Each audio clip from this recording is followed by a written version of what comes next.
Innovation, innovation économique, quelle montagne pour demain? Bienvenue dans cette émission spéciale enregistrée à l'occasion du salon Mountain Planet, ici à Grenoble Alpes Expo. Dans notre région et plus largement en France, l'économie de montagne pèse lourd. Avec plus de 350 stations, l'Hexagone représente le plus vaste domaine skiable au monde. Le marché touristique est estimé à 9 milliards d'euros pour 10 millions de touristes accueillis chaque année. Et à cette économie, encore faut-il ajouter l'activité induite, par exemple pour la construction et l'aménagement des remontées mécaniques ou des pistes, l'aménagement des routes ou la production de logements. Pourtant, cette économie doit évoluer, confrontée à plusieurs défis.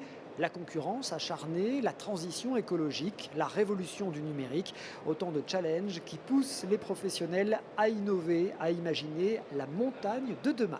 Pour en parler, plusieurs invités autour de moi. Jean-Christophe Maratra, directeur général adjoint de la Banque Populaire Auvergne-Rhône-Alpes. Bonjour.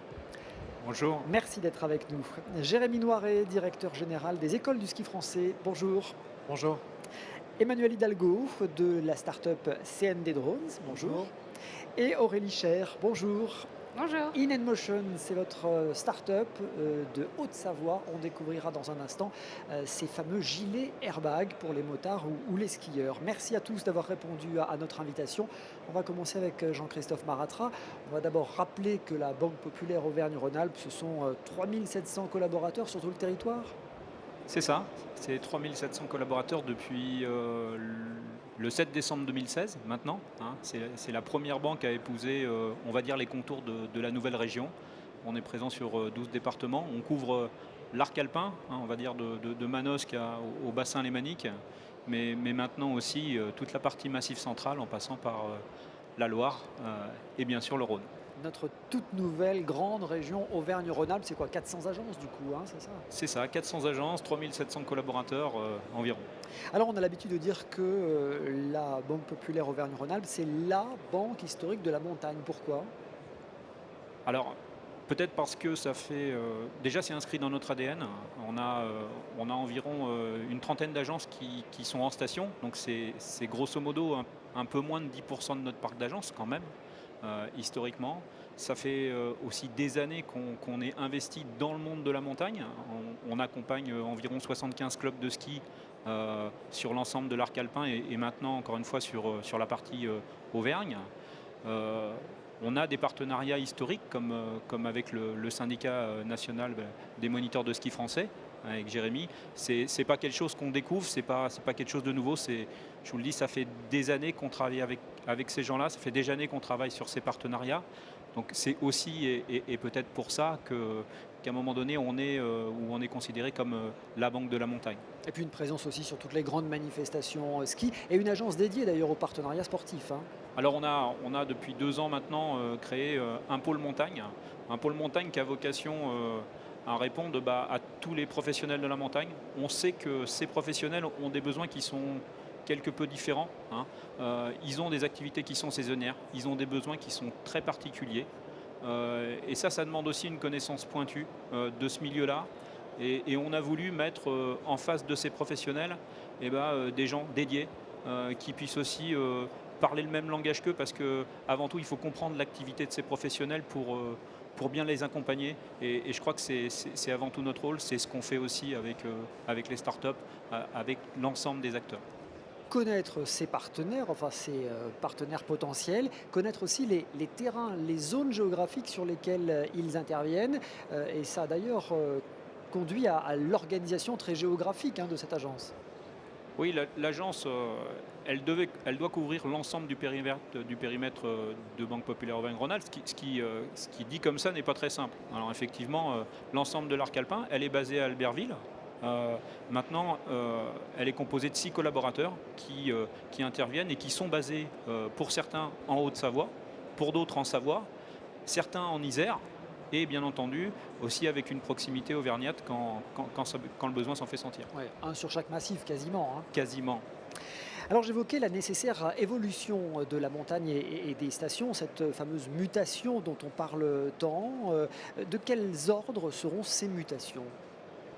Alors, je ne sais pas si on est les mieux placés pour dire quelles vont être les grandes mutations de la montagne. Ce qu'on sait, c'est qu'en tous les cas, tous les acteurs aujourd'hui sont en marche et travaille à cette mutation, en tous les cas à ce virage, et à faire que l'ensemble de l'arc alpin ou les montagnes françaises en général soient toujours une référence mondiale.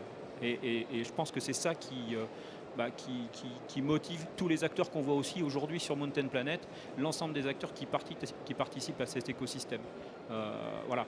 Quels sont les grands bouleversements? Je pense que parmi ces grands bouleversements, le digital, il n'y a pas que le digital. On ne peut pas dire que le digital va tout changer. En revanche, le monde de la montagne et l'écosystème de la montagne sera nécessairement obligé d'intégrer cette dimension digitale. On voit qu'elle commence à l'intégrer. On y participe aussi à notre petit niveau. En tous les cas, on essaie d'accompagner les partenariats qu'on peut avoir avec le syndicat, par exemple, dans le digital. Parce qu'on sait qu'aujourd'hui, nos clients ne consomment pas la montagne comme ils la consommaient il y a 10 ans. Et ne la consomment pas aujourd'hui comme ils la consommeront dans 5 ans. Et qu'on doit nécessairement leur faciliter la démarche et leur faire gagner du temps parce que le temps est aujourd'hui très précieux.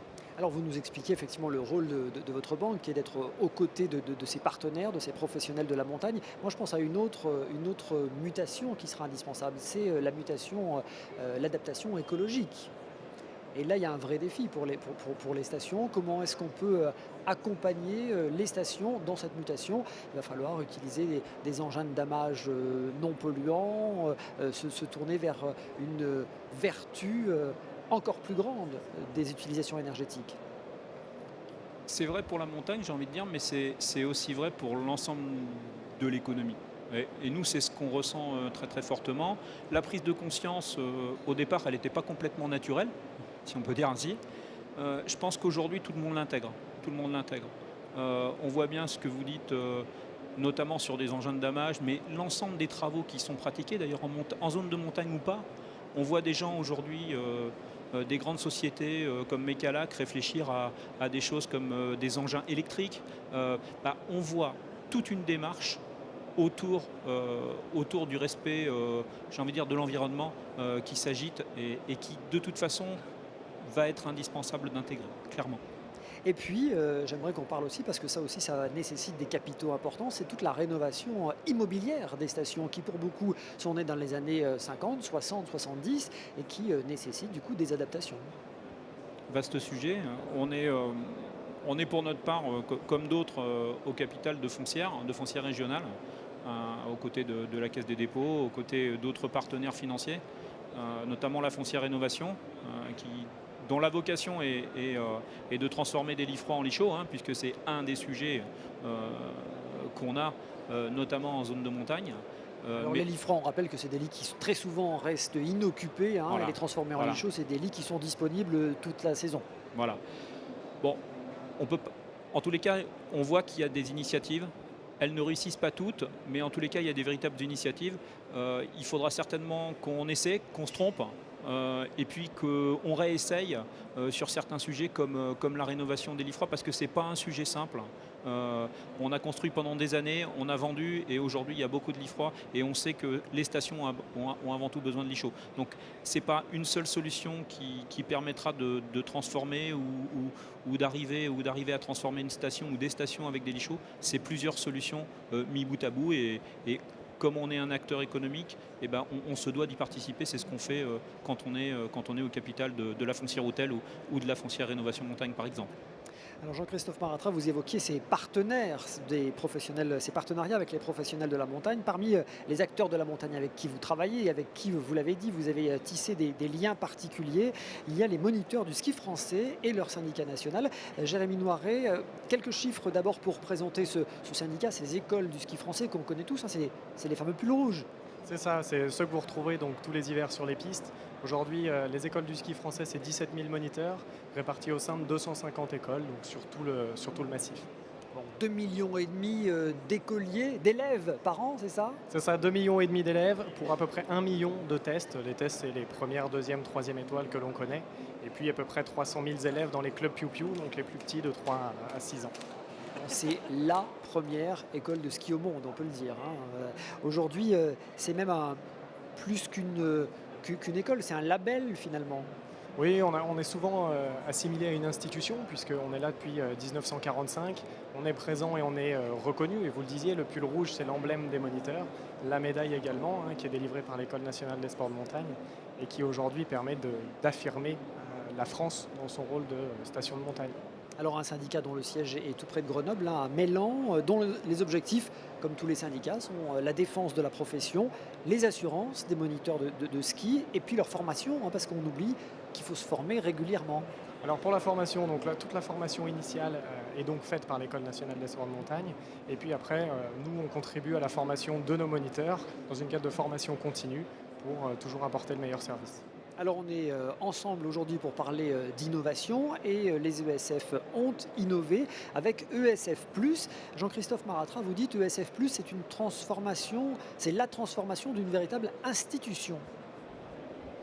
Je ne sais pas si c'est la transformation d'une institution. Moi, je dirais que c'est plus son évolution. Et puis, c'est une évolution qui doit correspondre et qui correspond, je pense, au comportement aujourd'hui des clients qui vont consommer la montagne. Ce qu'on disait tout à l'heure. Un client qui vient consommer la montagne, aujourd'hui, il vient et c'est vrai que l'école de ski français est unique.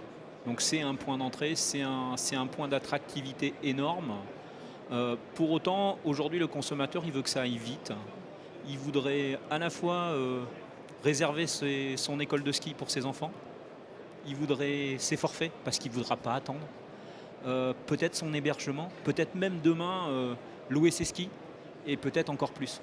Et ce qu'on a essayé au travers de ce partenariat avec Jérémy, avec les équipes de Jean-Marc, l'ensemble du syndicat, c'est de trouver une solution, si possible bien sûr digitale, si possible innovante, qui soit facilitante et qui accélère ce mouvement. Voilà, parce que ESF+, on va dire ce que c'est, hein, c'est finalement un package. Hein, dans la porte d'entrée des ESF, on peut finalement organiser tout son séjour ski. Alors, je mets un petit bémol sur le mot package, on est vraiment dans une notion de packaging dynamique. C'est-à-dire que c'est d'offrir la possibilité au client, quand il vient sur le site d'une école de ski, de pouvoir acheter, comme le disait très bien Jean-Christophe, ses cours de ski, mais de pouvoir compléter et ajouter dans son panier, s'il le souhaite, du forfait, pour lui en tant que parent, mais également pour ses enfants, et puis compléter avec de l'hébergement s'il n'en a pas, et ainsi de suite. Donc on est vraiment dans une notion de packaging dynamique, de compléter son panier dans un panier qui est donc multi-marchand. Mais ça illustre cette fameuse mutation des attentes de la clientèle. Hein, une clientèle qui veut désormais que ce soit simple, rapide et évidemment digital. Oui, c'est ça. En fait, on a été assez précurseur, je dirais, en 2001, quand on a commencé à mettre en place un outil de vente en ligne avec la Banque Populaire, hein, déjà, qui était la Banque Populaire des Alpes à l'époque, donc pour pouvoir permettre aux clients d'acheter en ligne. Aujourd'hui, on faisait, donc si je reviens 2 ans en arrière, 60 millions d'euros de chiffre d'affaires, uniquement sur la partie cours de ski, c'était sur 150 stations. Désormais, on permet donc cette possibilité de compléter. Donc aujourd'hui, et en cette saison, vous pourriez dans 50 stations réserver cours plus forfait de remontée mécanique pour vous en tant qu'élève et également pour les accompagnants, et puis également de l'hébergement dans une quarantaine de stations. Toujours dans cette notion où chacun des acteurs est libre de ses prix, de sa politique, c'est lui qui les fixe. Je prends l'exemple d'un hébergeur ou d'une remontée mécanique, ce sont leurs prix qui sont affichés, leurs tarifs publics, ce sont leurs conditions générales de vente. L'argent est, grâce à un dispositif qu'on a mis en place, mais on reviendra dessus, leur est ventilé directement. Et on n'est pas là, nous, pour faire de l'argent sur cet outil-là, mais bien pour fédérer tous ces acteurs. Mais c'est aussi une application finalement qui permet de maîtriser les coûts en limitant les intermédiaires. C'est ça, le but il est vraiment là. On a vu 2 ans en arrière et notre président, notre comité directeur ont vu arriver un certain nombre d'acteurs en montagne qui eux avaient des velléités commerciales. Et ça nous a un petit peu déplu parce que nous qui sommes les pieds dans la neige depuis longtemps, on sait que la montagne là où elle est forte, c'est quand elle est unie, quand elle est soudée. Et on a voulu donc créer cette plateforme qui est une plateforme collaborative, qui est une plateforme équitable et on le revendique. Parce qu'encore une fois, le but c'est que on fait les investissements, chacun des acteurs participe à des frais techniques et des frais bancaires qui sont uniquement pour administrer l'outil. C'est vraiment ça l'enjeu et c'est vraiment ça l'important de ESF+. ESF+, donc une innovation des écoles du ski français, une innovation d'usage. Et pour vous montrer que l'innovation dans l'économie de montagne peut revêtir bien des formes, un nouvel invité, Emmanuel Hidalgo, CND Drones, une entreprise créée en septembre 2015. Vous avez développé en fait une entreprise d'expertise. Alors, on va tout de suite expliquer ce que veut dire CND, contrôle non destructif et dimensionnel. Explication. Alors, que faisons-nous Souvent, nos interlocuteurs focalisent sur la partie drone. Le drone est un outil parmi d'autres, mais notre métier, avant tout, ce que nos clients nous demandent concrètement, c'est de capter très rapidement un certain nombre d'informations et de leur livrer ce qui les intéresse, à savoir deux domaines d'activité principaux aujourd'hui, qui sont les maquettes 3D, c'est-à-dire qu'on livre une CAO complète d'un bâtiment ou d'une structure, notamment dans les aménagements en montagne, et nous recherchons également des défauts. Quand on dit défaut, c'est une problématique qui consiste à récupérer une information qui peut être potentiellement dangereuse. Vous avez ici un exemple sur un pont situé en Haute-Savoie qui est le pont de l'Abîme, qui a une particularité, c'est il y a 80 mètres de vide en dessous. Alors quand vous travaillez en station, Oui. vous travaillez notamment pour des sociétés de remontée mécanique. Par Oui. exemple ici, alors elles veulent concrètement avoir des plans très précis, par exemple d'une gare d'arrivée de téléphérique, dont les plans sont un peu dépassés ou n'existent carrément plus. Tout à fait. Ici, vous avez la gare amont des Grands Montais, qui a été construite dans les années 60. Et l'objectif de notre client sur le sujet est de récupérer, de pouvoir disposer des passerelles de maintenance pour sécuriser l'intervention des gens. Et il n'y avait strictement aucun plan. Donc on a tout numérisé en une journée à peine. Ensuite, il y a des activités de post-traitement de ces données-là, ce que nous savons faire, pour livrer au final un modèle 3D complet. Mais du coup, vous travaillez là du coup avec des scanners qui relèvent des points, et Oui. des points qui sont traités après Oui, tout à fait. en back-office. Oui, ça génère des nuages de points, je pense qu'on pourra en visualiser un petit peu plus tard. Ça génère des nuages de points qui sont faramineux en termes de quantité d'informations et notre expertise, c'est aussi d'exploiter ça intelligemment pour les livrer à nos clients. Donc là, vous faites des maquettes 3D. Ça peut être aussi l'inspection de pylônes pour Oui. voir éventuellement les déformations, les chocs fait. qu'il y a eu sur ces pylônes de façon à pouvoir les entretenir, c'est ça? Tout à fait. Enfin, notre objectif, là, il est de faciliter la vie de nos clients en leur permettant d'expertiser très rapidement en fait, une situation donnée comme un choc ou une déformation de pylône et d'éviter d'avoir à mobiliser des hommes dans ces environnements qui sont dangereux ou difficiles d'accès. Alors je le disais, une start-up qui a été créée en septembre 2015. Comment réagit le marché? Où est-ce que vous en êtes dans la phase de développement de l'entreprise? Nous sommes 4 personnes maintenant à travailler pour CND Drone.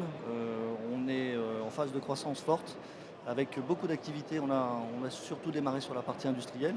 Donc dans le domaine industriel, on a une bonne vingtaine de clients maintenant.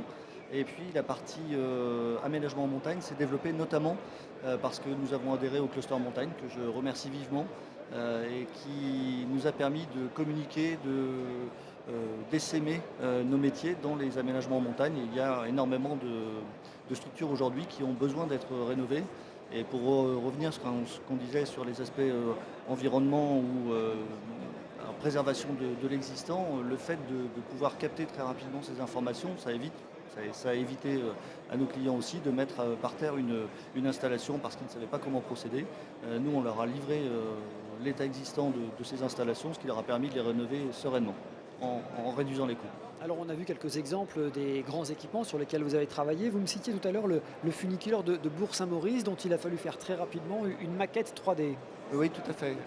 Dans le cadre de la rénovation de ce funiculaire de Bourg-Saint-Maurice, l'objectif est d'avoir des rames plutôt sympathiques. On a vu passer quelques images.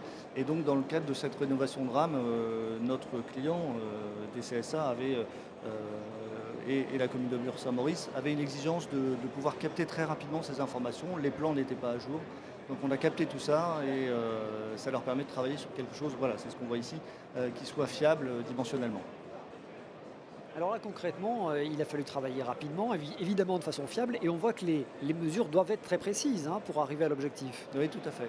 Exhaustive et très précise. Alors comment on fait? On a des scanners, on a plusieurs scanners, comment vous faites concrètement?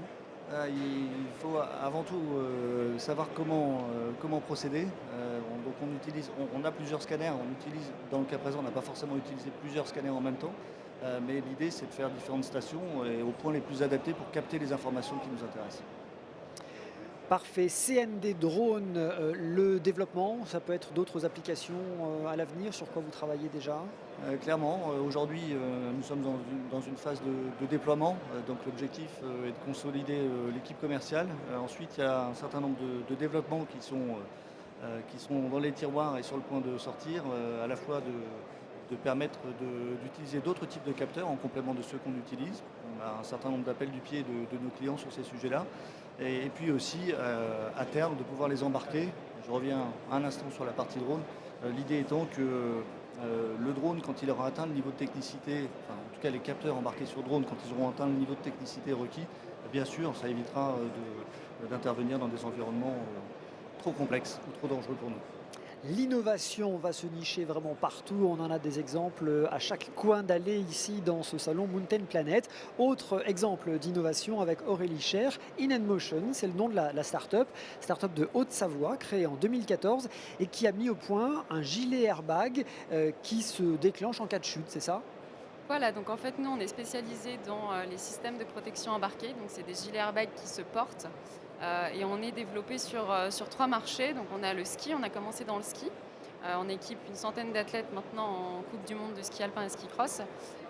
Et on a fait un partenariat donc, avec Rossignol pour la distribution, mais on est aussi en équitation et en moto avec des marques partenaires. Alors, commençons par le début. D'abord, expliquer le dispositif. On aime bien savoir comment ça marche, même si c'est parfois un peu compliqué. En fait, ce sont des algorithmes qui calculent, grâce à des capteurs qui sont dans le gilet, d'éventuelles pertes d'équilibre et qui permettent de déclencher ce gilet avant même le choc au sol. C'est ça? Exactement, en fait, ça marche en 3 phases. La première, c'est la détection. Donc, le boîtier situé dans la dorsale va analyser tous les mouvements du skieur ou du motard en temps réel. Et après va permettre, en cas de perte d'équilibre ou de chute, de déclencher le système airbag. Donc après, on a le déclenchement avec la protection de l'abdomen, thorax et de toute la colonne vertébrale. Et la troisième phase, c'est l'analyse des données, la perfection, parce qu'en fait, les systèmes de détection évoluent sans cesse. Donc nous, notre métier, c'est aussi de les faire évoluer en cas de nouvelles détections de nouveaux cas de chute ou d'impact. Alors, démonstration par l'exemple. Charlotte, notre collaboratrice, Charlotte a enfilé un gilet airbag. Donc, dans un gilet comme ça, il y a combien de capteurs? Donc là, en fait, c'est le boîtier qu'on voit légèrement allumé dans la dorsale de Charlotte. C'est un boîtier qui a la taille d'un téléphone à peu près. Donc là, on a tout un tas de capteurs en fait dédiés et qui va permettre de déclencher l'airbag. Donc là, je vais le déclencher à distance. Alors, attention, donc on déclenche l'airbag à distance. Allez-y, Aurélie. Donc, c'est parti. 3, 2, 1. Donc, c'est toujours un peu Effectivement. surprenant voilà, en intérieur. Alors donc, là, le gilet s'est gonflé de partout, devant et surtout sur la dorsale. Voilà, donc le gilet se gonfle pour protéger les zones vitales. Donc, ça va se gonfler toute la colonne vertébrale, les hanches pour le ski, mais également l'abdomen, thorax, et ça vient se caler sous les cervicales également. Alors, entre le moment où le capteur déclenche la perte d'équilibre et le moment où l'airbag se gonfle, il se passe combien de temps? Donc là, entre la détection et le déploiement de l'airbag, on a moins de 100 millisecondes. Donc en fait, c'est très rapide, c'est moins d'un clignement d'œil. Voilà. Charlotte, approchez. Alors, sensation, évidemment un peu de surprise avec le bruit, mais sinon la sensation que ça Non, on procure. ne sent pas trop, c'est juste ça surprend d'un coup, mais sinon après physiquement ça oppresse pas du tout en fait. Et on se sent du coup très, très, très protégé, je pourrais... Ah oui, je pense oui, là je me rends pas compte, je suis debout, mais je pense que si on tombe avec ça, on est tranquille quoi. Merci en tout cas, merci d'avoir, j'allais dire pris le risque, mais finalement c'est pas un risque, au contraire, c'est une protection. C'est une protection, voilà. Alors vous le disiez, ce dispositif a longtemps été testé sur l'équipe de France de ski cross, hein, on ne pouvait pas espérer mieux bien sûr, et aujourd'hui il y a des développements pour les motards GP, et même pour les cavaliers, hein, pour les fans d'équitation. Exactement. Donc en fait, en équitation, on a lancé le produit là en 2017 avec la marque Horse Pilot. Et en moto, donc on est déjà en moto GP depuis 2 ans. C'est devenu obligatoire cette année, donc on est une des technologies homologuées. Et on développe le produit moto pour tous les motards, voilà, qui sortira là en 2018 avec notre marque partenaire Ixon. Alors, In&Motion s'est aussi associé pour le ski à Rossignol, vous le disiez, quel a été l'objectif? Donc en fait, nous, on se spécialise vraiment dans la conception de la technologie et des systèmes airbags. Donc c'est pour ça qu'on intègre notre technologie dans les produits de marque partenaire. Rossignol, ça a été un partenariat. Déjà, c'est une marque française qui est assez proche de chez nous. On reste dans la même région.